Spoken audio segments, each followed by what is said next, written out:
Hi, Contemporary Art class. This short video is going to go over the instructions for your Adopted Artist project.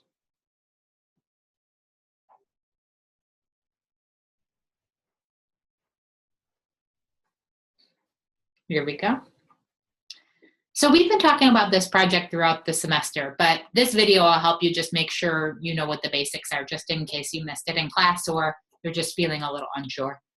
This final project is about the artist that you adopted during week 2 or 3 of class. So remember, very early in the semester, it was a long time ago now, but remember I put up about 30 or 40 artists and we looked at all of them in class, and then you wrote down who you were most interested in and everyone got assigned someone from their top 3. That's your adopted artist. Hopefully you're very familiar with them by now because you've had several assignments throughout the semester where you do research on them and report on the research in your summaries that you turned in. So that's the person that you're doing your final project about. You have 2 options for your final project. One of them, which I call option 1, is a 6 to 7 page research paper. And the second option is an artwork plus a 2-page written explanation. In each case, your main jumping off point is your adopted artist.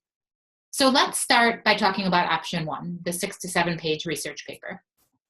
Let's say that this was your adopted artist. So this is Damien Hirst. This particular piece, Call for the Love of God, is just one of many by this artist, and he's the guy you adopted.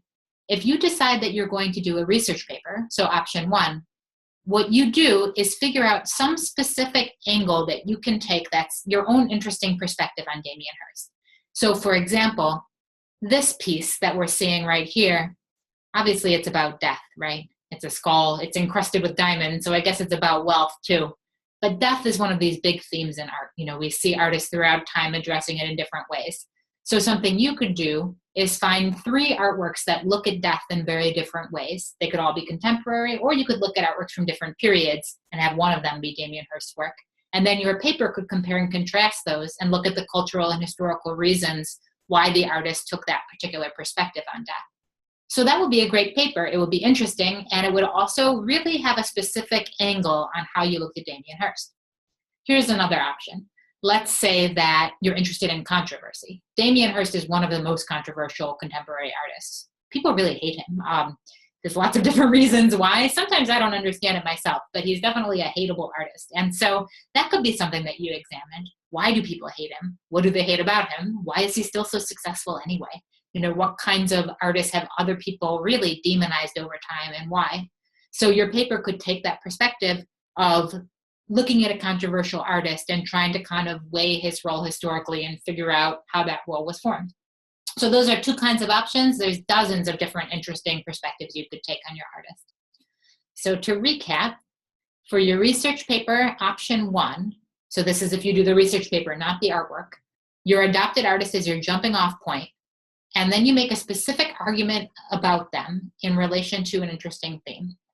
So, no general reports on your artist. A general report on your artist is something that we could just read on Wikipedia. So definitely don't do that. That's one of the main things I'm looking for, is for your own specific, interesting argument or perspective on this person.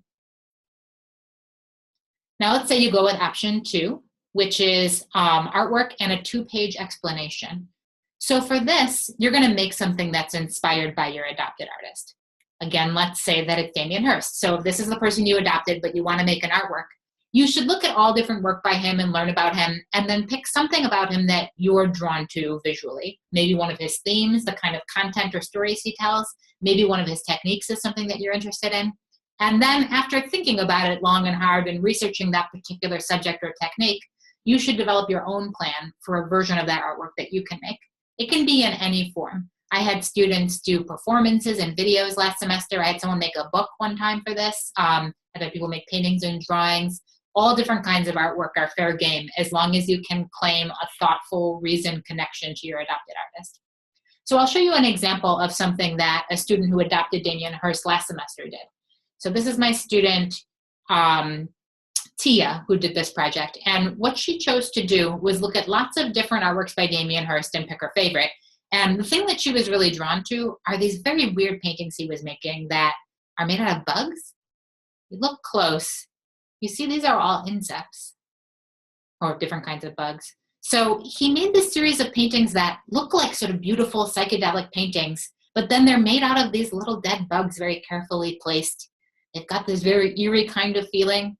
They can also be something that you just sort of visually get lost in and forget that they're these dead creatures. And so there's a lot of interesting things going on with this. And Tia really liked it. This was her favorite work by him. So what she decided to do was her own version. She went to the pet store and got all these dead crickets. Well, I think they were actually live at the pet store and then she let them die. But they were crickets who were intended to be food for like a snake or I don't know, some pet eats crickets. And she went there and bought them. And she already had a canvas in her house. And then she had found this skull when she was walking on the beach and thought the skull was really intriguing and it reminded her of Damien Hirst's work. So she ended up combining the skull and these bugs, which she glued down with like a shellac type substance and then shellacked over it so that it stayed hard. And she also spray painted them so they were a more consistent color. And she very carefully placed them all as they spread out. And she called it Nauseous, this piece. She sent me some in-progress images so you can see how she started, kind of how she changed things over time and carefully arranged everything. I think it came out great. It's such a cool painting in a lot of different ways, and she was really happy with it. Apparently, she even got her mom to hang it up in their house, which, you know, that's a good mom, right? Having a painting with real bugs hanging on your living room wall is not everyone's favorite choice.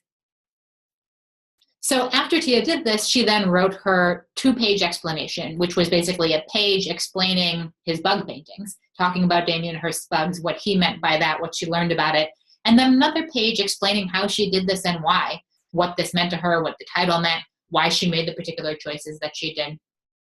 So that option, the artwork and the short paper, for most students, it ends up being a tiny bit more work than doing the full research paper, but it's also more fun for a lot of people, and you get to try something new.